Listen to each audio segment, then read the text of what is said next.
Good morning, friends. Today we are learning how to cook a pot roast. Not just any old pot roast, the most delicious, most tender roast you will ever put in your mouth.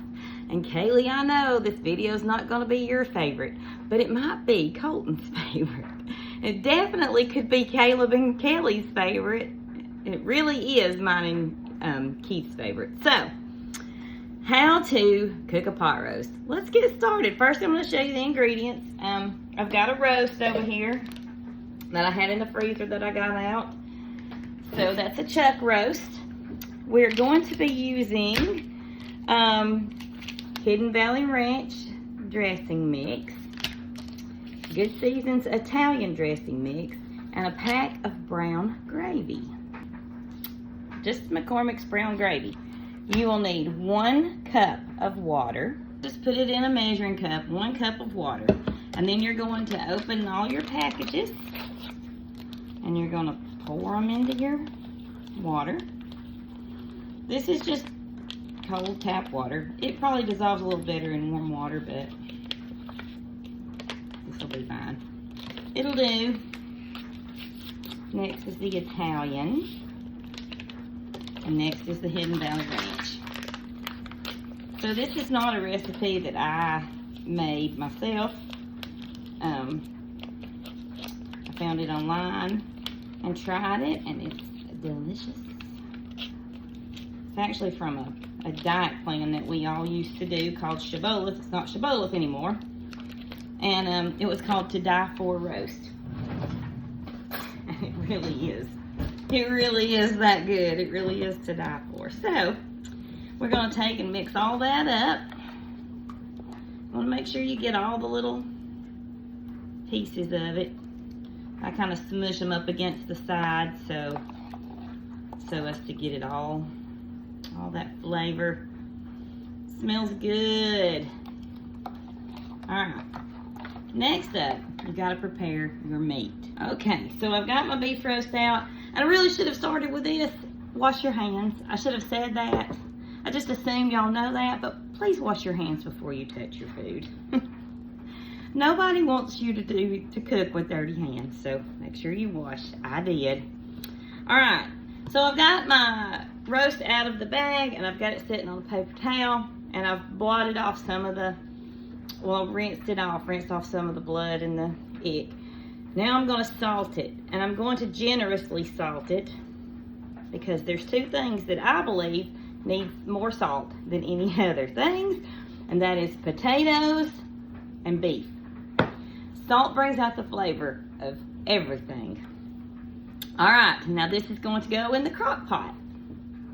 All right, this is a Hamilton Beach crock pot that I got at Walmart. I think Keith actually got it for me for Christmas. I love that it has the timer on it. It makes things so much easier. So what I always do is I always take some olive oil and I spray the inside of my crock pot. Just to keep things from sticking so bad. Okay? Then you're going to bring your hunk of meat over here. Maybe, if I can get it. Okay. You're going to place your meat in the crock pot, like so. Okay, then you're going to get your water and seasoning mixture. It's all mixed up and ready to go. Look at that. And then you're just going to pour it over on top of that. Make sure you get all that goodie out of there. Look at that. Yummy. Now then, if you want to, you can cut up potatoes, onions, and carrots and put in there with that. If I was doing that, I would have cut those up, placed those on the bottom, then put my roast in, then maybe added a few more on the top. But we are not doing that. We are going to make mashed potatoes and kale greens to go with ours tonight, and I will show you the potatoes later. So for now, you're just going to put the lid on. Click down both sides. Maybe if Mom can get it on there. And, oh, there we go. Whew. Now then, we're going to cook it. We're going to turn that on. We're going to cook it on low and slow, and we're going to cook it for 8 hours. Put it on and forget about it. Go about your day. All right, I'll be back in 8 hours to show you what we got.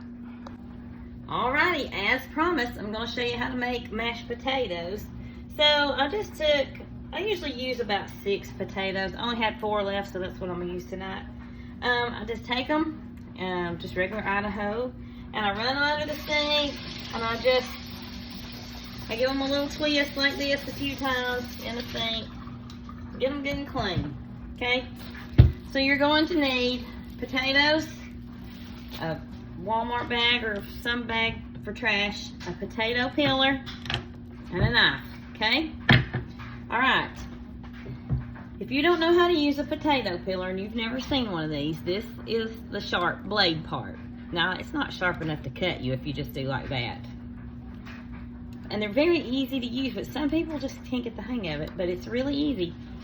So you're just going to always start on an end. Pop that off. And then you're just going to slide it back across the potato like that. And then you're just going to go, let me turn around here so you can see. You're just going to go, just keep doing it just like that. So you've got all of the brown off of your potato, all that peeling off. I think little red potatoes make delicious mashed potatoes too. So you don't have to use Idaho's. You can use those little red ones. They're very good. Very good. All right. Now then, once you get your potato peeled, you're going to cut it. Let me see if I can. Oop. Sorry, y'all know Mama ain't no count at this. Okay. I am not a good videographer. All right, so you're going to half your potato. Then you're going to half the half. And then you're just going to chop it into smaller pieces. Set that to the side. Do the same over here. Okay, I'm going to continue that with all of your potatoes. Alrighty, once you get your potatoes peeled and quartered, then you are going to fill up a pot with water. I prefer to use the large one. Then you're just going to take your potatoes and put them in the water.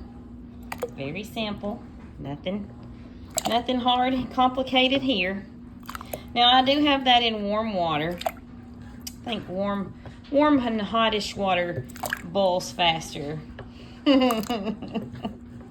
Now, I don't have scientific proof of that, but you could Google it and see. I don't know. All right, our potatoes are in our pot. Okay, remember earlier I said that there are 2 things that I think need a lot of salt, and that was roast and potatoes. Very good. Good listening ears, friends. Okay, so we are going to generously, like pretend they want to live in the ocean, and we're creating a saltwater environment. There's no measurement, it's a good bit. All right, so we've got our salt in here. We're going to place these on the stove eye. Let me scoot our roast over. It's cooking beautifully. Let me see if I can show you what it looks like in there. Might be a little dark, but I wish I had smell-o-vision so you could smell it. Oh, it smells so good.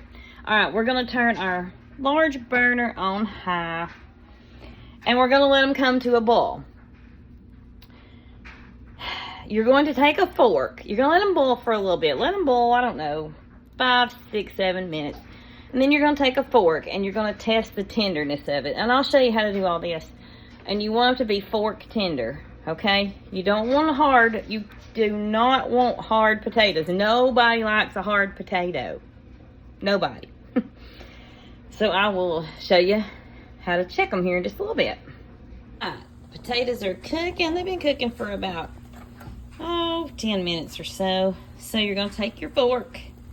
Look at them rolling in there. Good rolling bowl. Well, if I can catch one. Come here, potatoes. Ooh, it's getting hot. Okay, I got one.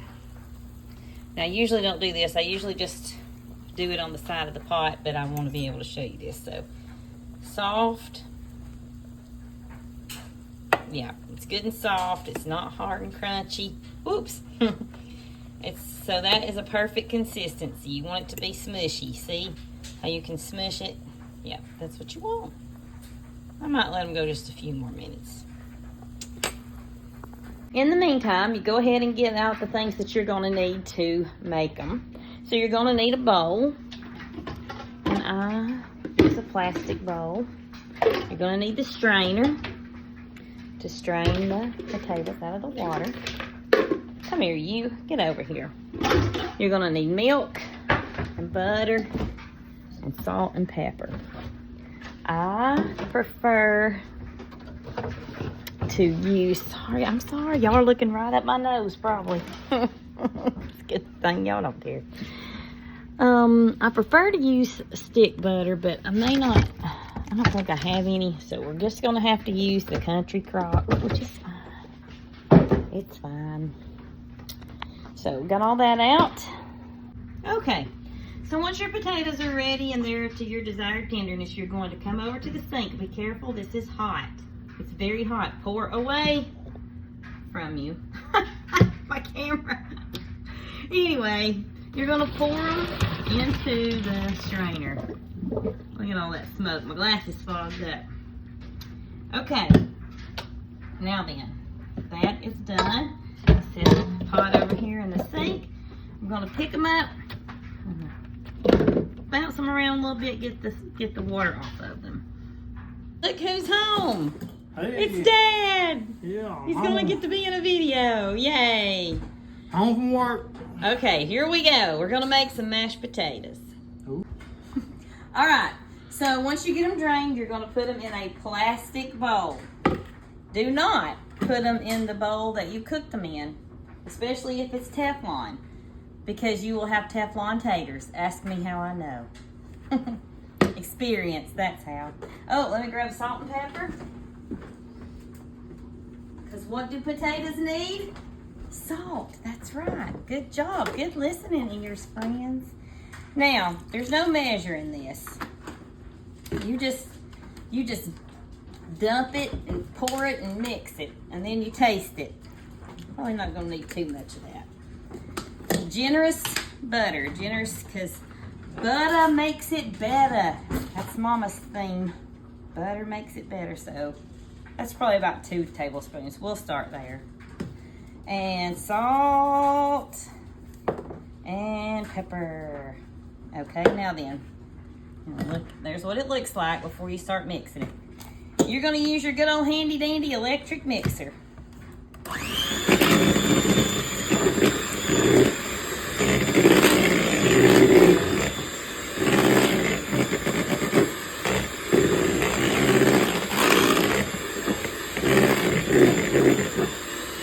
Alright, you're gonna mix them up a little bit, then you're going to taste test them.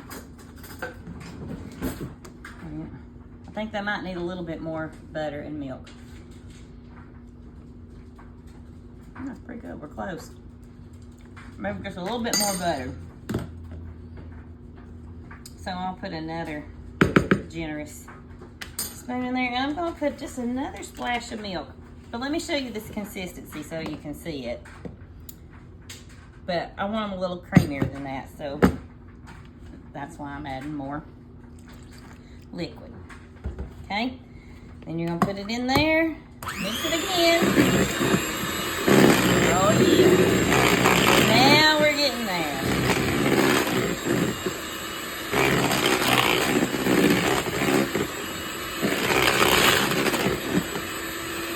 Okay, now we're gonna taste again. All right, ready? That's good. You want a bite? No, I'm good.